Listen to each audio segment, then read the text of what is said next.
One by one మాట్లాడదాం. మనతోటి Janasena party నుంచి గాదే వెంకటేశ్వర గారు ఉన్నారు, జనసేన పార్టీ ఉమ్మడి గుంటూరు జిల్లా అధ్యక్షులు. గాదే గారు నమస్తే అండి. నమస్తే నమస్తే. సో జోగి రమేష్ గారిని అక్రమంగా అరెస్ట్ చేశారా? ఎవరో ఇచ్చిన స్టేట్మెంట్ ఆధారంగా ఏ విధంగా అరెస్ట్ చేస్తారని వైఎస్ఆర్ కాంగ్రెస్ పార్టీ ప్రశ్నిస్తుంది. బ్రహ్మనాయుడు, అట్లా మీకు అలానే పెద్దలు పురుషోత్తం రెడ్డి గారికి, ప్రభాకరానికి, సాహెబ్ గారికి అందరికి కూడా శుభ సాయంత్రం. ఇప్పుడు అట్లా అనక ఎట్లా అంటారు? వైట్ న్యాచురల్ కదా. ఇప్పుడు వాళ్ళ అధికారుల నుండి మమ్మల్ని చేస్తే మేము అదే అంటాం. ఇప్పుడు మేము అధికారం ఉన్నాం కాబట్టి వాళ్ళ ప్రతిపక్షంగా వాళ్ళు అదే అంటారు. అంతకుమించి వేరే ఎట్లా వస్తుంది రాజకీయంగా? రాజకీయ ఆరోపణలు అనేది అంతే ఉంటాయి ఖచ్చితంగా. కాకపోతే అక్కడ ఏం జరిగిందనేది ఇప్పుడు ఇంతకుముందు వీళ్ళే మాట్లాడేవాళ్ళు కదా, చట్టం తన పని తాను చేసుకుపోతుంది, మీరు ఏ తప్పు చేయకపోతే కోర్టు నుంచి బెయిల్ తెచ్చు పదాలు అందరం వాడాం. అందరం వాడాం కదా పదాలన్నీ వాడివే. ఇవన్నీ ఇప్పుడు ఈ భాష అంతా అటు కానీ మేము కానీ వాళ్ళు కానీ ఇవన్నీ ఇంత ముందు వాడివే. ఇవాళ కొత్త పదాలు ఏం లేవు దీంట్లో. మనం ఇటుంటే ఒక మాట, అటుంటే ఒక మాట, లేకపోతే మనం అటు వెళ్తే ఒక మాట, ఇటు వెళ్తే ఒక మాట అన్నట్టుగానే జరుగుతాం. అంతకు మించి పెద్ద విశేషం ఏం లేదు దీంట్లో. అంటే కేసులో క్రిమినల్ కేసు లేదు. కొన్ని నేరాలు ఎట్లా ఉంటాయంటే కొంత కన్ఫెషన్ బేస్ చేసుకునే కన్ఫెషన్ బట్టే కొన్ని వస్తాయి. అది చట్టమే, అదేమి మేము చేసేది కాదు, లేదంటే ప్రభాకరన్ చేసేది కాదు, పురుషోత్తం రెడ్డి గారు చేసేది కాదు. చట్టాలు ఉన్నది. చట్టాల్లోనే కొన్ని నేరాలు కన్ఫెషన్ నుంచే వస్తాయి బయటికి. కొన్ని నేరాలు జరిగిన తర్వాత ఒకరిని పట్టుకుంటే వాడు చెప్పిన దాన్ని బట్టి దాన్ని ఆ సర్కమ్స్టాన్సెస్ని బట్టి వాళ్ళు ఇన్వెస్టిగేషన్ లో పుటప్ చేసుకుంటూ వెళ్తారు.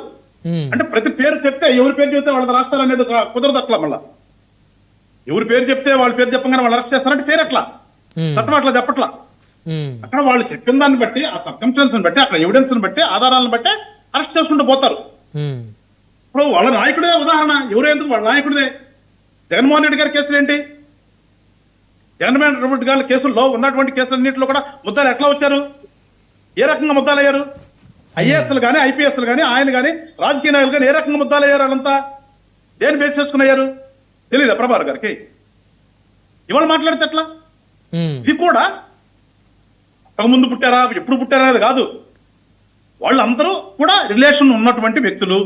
వాళ్ళు చెప్పారు జరిగిందని, దానికి కొన్ని ఆధారాలు దొరికినాయి. ఆధారాలు దొరికిన తర్వాత అక్కడ ప్రైమా ఫసి మేడ్ అవుట్ అయితేనే కదా అరెస్ట్ చూపించేది.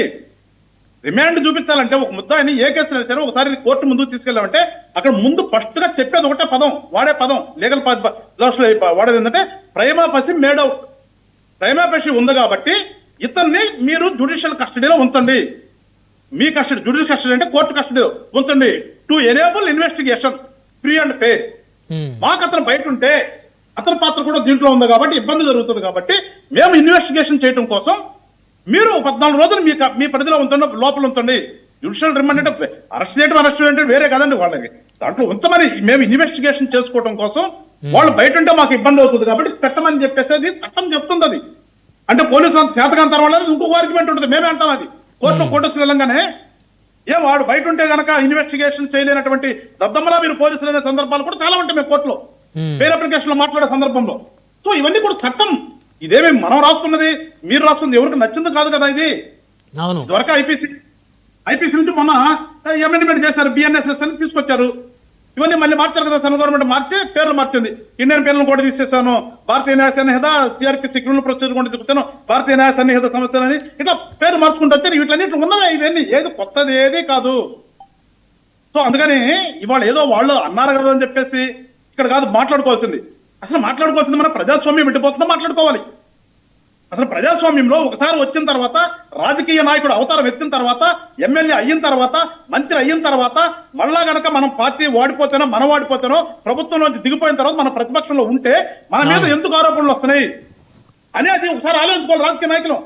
ఇక్కడ మీ పార్టీలో మేము ఉండగా మేము కొట్టాము, మేము అరెస్ట్ చేశాము, మీరు వచ్చి ఇది కాదు మాట్లాడుకోవాల్సింది రాజకీయ నాయకులు. అసలు ప్రజాస్వామ్యంలో ఒక రాజకీయ పార్టీలుగా ఉన్న తర్వాత మనం రాజకీయ నాయకులు అవతారం ఎత్తిన తర్వాత ఎందుకు జరుగుతుంది? మన టైం అయిపోతే మనకు ఒక 5 సంవత్సరాలు ప్రజలు టైం ఇచ్చిన తర్వాత, మనం ఒక ఎమ్మెల్యేగా అయిన తర్వాత, లేదంటే మంత్రి అయిన తర్వాత, లేదంటే పొరపాటు తర్వాత టైంలో కనుక మనం వాడిపోయిన తర్వాత మన మీద ఎందుకు ఆరోపణలు వస్తున్నాయి అనేది కదా చర్చ జరగాల్సింది.